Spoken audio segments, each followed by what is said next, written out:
So, hello, friends. Welcome back to the show. Another solo episode for you here today. I'm still in Cape Town, just one more week, and then I fly back to Bali for a few months. And I've definitely enjoyed my time here in Cape Town, and I'm also excited to get back to Bali. I've been missing the freedom of hopping on my scooter to get around and watching the gorgeous sunsets by the beach, which of course I can do here in Cape Town.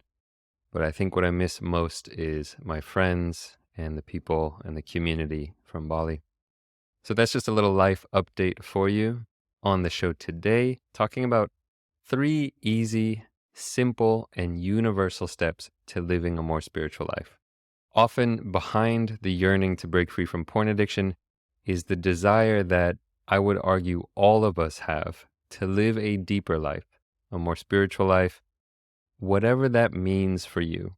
To me, to be more present to the beauty of being alive, to have more gratitude for the gift of life and the things in your life, to feel more connected to nature or to a higher power if you believe in one, and just more connected to the world around us. We all have this need to be connected to some sense of purpose and meaning. And beyond that, at the very least, to feel like we are connected to a path for our lives and that we are walking along that path.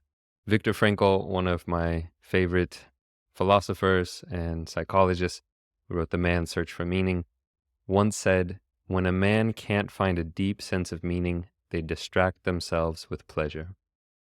And I know that you can resonate with that. If you are listening to this show, that when you are engaged in something like porn, it really feels like the opposite of living a purposeful life and a meaningful life. It's pointless, it's empty calories, it's just distraction.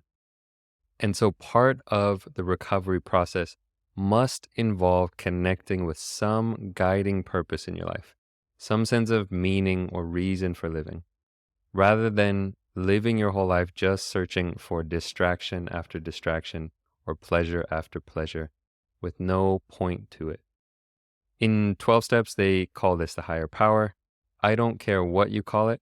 If you've been listening to the show, you know that I am not particularly religious, at least not in the traditional sense. I have spent time as a monk.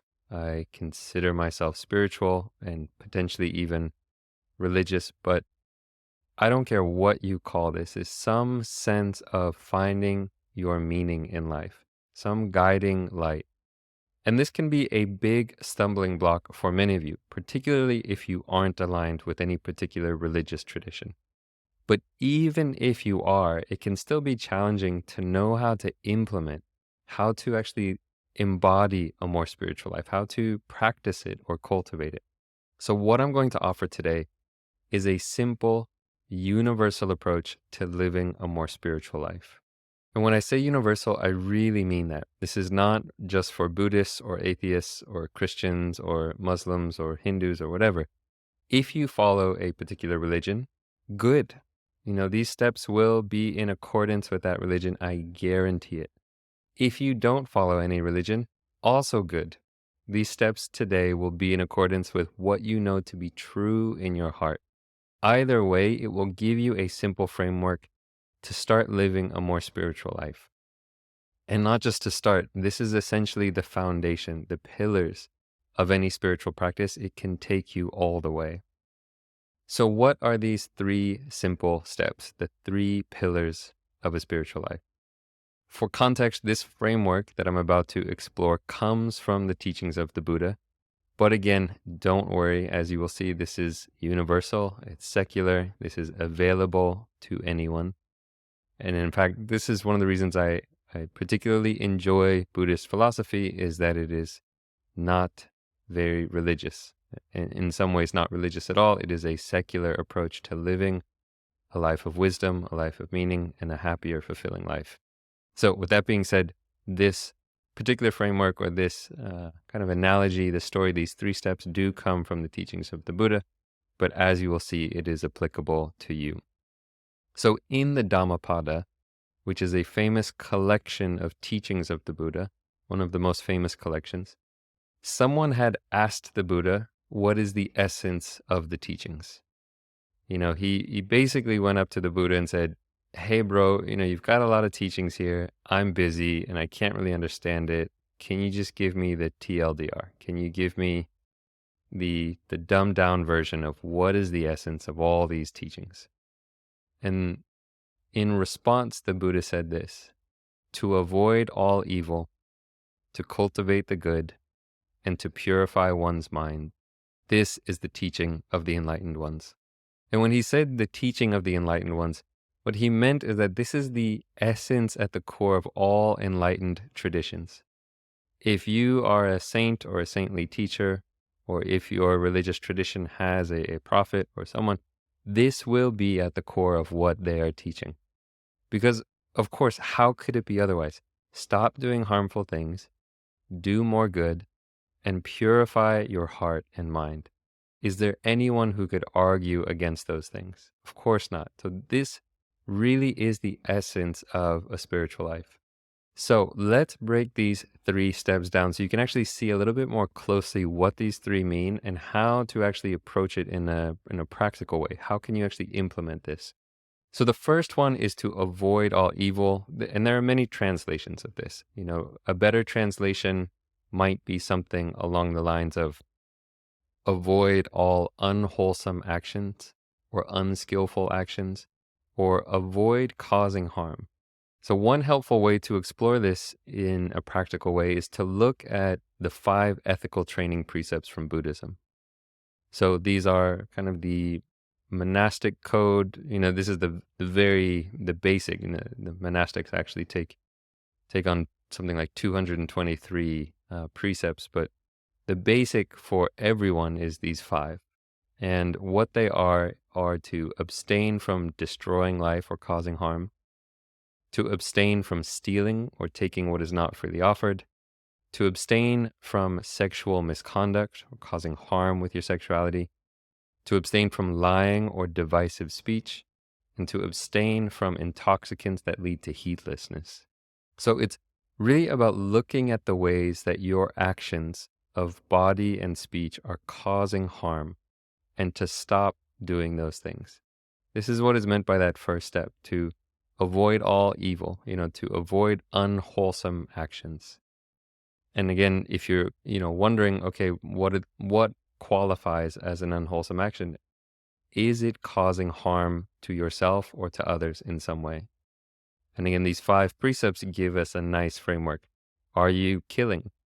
Are you stealing things? Are you engaged in sexual misconduct, causing harm with your sexuality? Are you lying? Are you taking drugs and intoxicants that lead to heedlessness? So that's the first step to living a more spiritual life, is to avoid quote unquote evil. I don't really like the word evil because, it's very black or white. I like more the framing of unwholesome actions, unskillful actions. So that's the first step. Step number 2 is to cultivate the good. This is to do more wholesome actions, more skillful actions, more helpful and right kinds of actions that lead to good in the world. So some examples: to treat other people and to treat yourself with kindness and compassion, to live honestly, to speak the truth, to live a sober and upright life.